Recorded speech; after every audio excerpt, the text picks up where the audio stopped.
আসসালামু আলাইকুম ওয়ারাহমাতুল্লাহ। প্রশান্তির পথে আপনাকে স্বাগতম।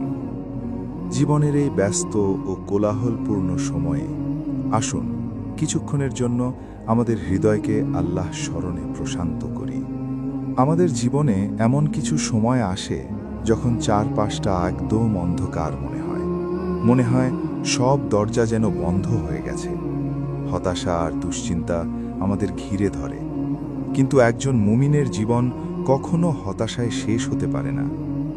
পবিত্র কুরআনে আল্লাহ তাআলা বলেছেন, আল্লাহ কোনো সত্তার ওপর তার সাধ্যের বাইরে কোনো বোঝা চাপিয়ে দেন না। সূরা বাকারা 286। আপনার জীবনে আজ যে কষ্ট, যে পরীক্ষা চলছে, তা হয়তো আপনার গুনাহ মাফের কারণ অথবা আল্লাহর কাছে আপনার মর্যাদা বৃদ্ধির একটি উপায়। যখন আপনি বিপদে পড়েন, তখন মানুষের কাছে অভিযোগ না করে সরাসরি আপনার রবের কাছে হাত তুলুন। আল্লাহ তো সেই সত্তা যিনি হযরত ইউনুস আলাইহিস সালামকে মাছের অন্ধকার পেট থেকে রক্ষা করেছিলেন।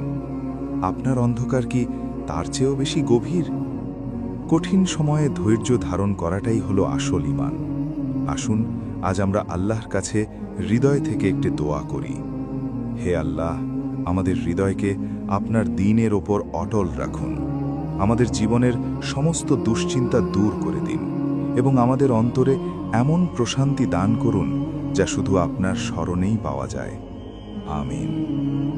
ভিডিওটি যদি আপনার হৃদয়ে সামান্য প্রশান্তি এনে দেয়, তবে আপনার প্রিয়জনদের সাথে শেয়ার করে তাদেরও ঈমান বৃদ্ধিতে সাহায্য করুন।